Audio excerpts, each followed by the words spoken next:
నిరుద్యోగ భృతి ఎప్పుడు ఇస్తారని అడుగుతా ఉన్నాడు మిత్రుడు. మేము నిరుద్యోగ భృతి 6 గ్యారంటీల్లో గానీ మేము దీంట్లో గానీ మేము చెప్పలేము. నిరుద్యోగ భృతి 6 గ్యారంటీల్లో గానీ మేము దీంట్లో గానీ మేము చెప్పలేము. 2 లక్షల ఉద్యోగాలు ఇచ్చి తీరుతాం 3 ఏళ్ల లోపల. సంవత్సరానికి కాదా 2 లక్షలని? లేదు, మా టర్మ్ లో 2 లక్షల ఉద్యోగాలు ఇస్తామని చెప్పాం. మోడీ మాటలాగా సంవత్సరం 2 కోట్ల చెప్పలేము. మేము మా టర్మ్ లో 2 లక్షల ఉద్యోగాలు ఇస్తామని చెప్పాం.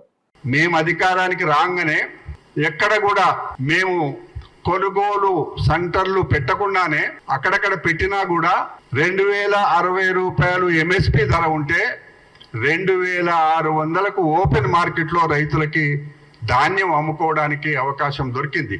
మేము అన్నదేమిటి, ఎంఎస్పి కంటే తక్కువ ఎవరికైనా నష్టం జరిగితే మేము బోనస్ గా ఇస్తామన్నాం. కానీ ఎంఎస్పి కంటే ఎక్కువనే రైతాంగానికి డబ్బు వచ్చింది. అదొక పాయింట్. ఓకే, తులం బంగారం ఎంతమందికి ఇచ్చారు మీరు? తులం బంగారము కూడా ఇవ్వటం జరిగింది.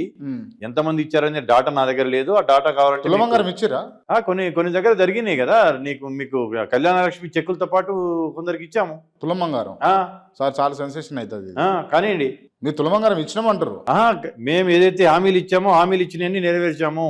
తులం బంగారం కూడా ఇచ్చినాము అని అన్నారు మీరు. తులం బంగారం కూడా దాంతో పాటు కావాలంటే పెళ్లిళ్ళు చేసుకున్న వాళ్ళ డాటా తీసుకొని వెళ్ళి మీ దగ్గర మీకు ఇప్పిస్తాను, మీకు ఐఎన్పిఆర్ కి చెప్పేసి. చెప్పింది 100 రోజుల్లో అని చెప్పారు హామీలు. అవును, 400 హామీలు, 13 6 గ్యారంటీల్లో 13 హామీలు. ఆ 13లో ఒక 4-5 అయినట్టున్నాయి. మిగిలిన మేజర్ అన్ని పెండింగ్ ఉన్నాయి. సో ప్రజలు అడగట్లేదు కదా, ప్రజలే కదా తిట్టేది. ఏమి ఇయ్యట్లేదు, మీరు చెయ్యట్లేదు అని తిట్టేది ప్రజలే కదా.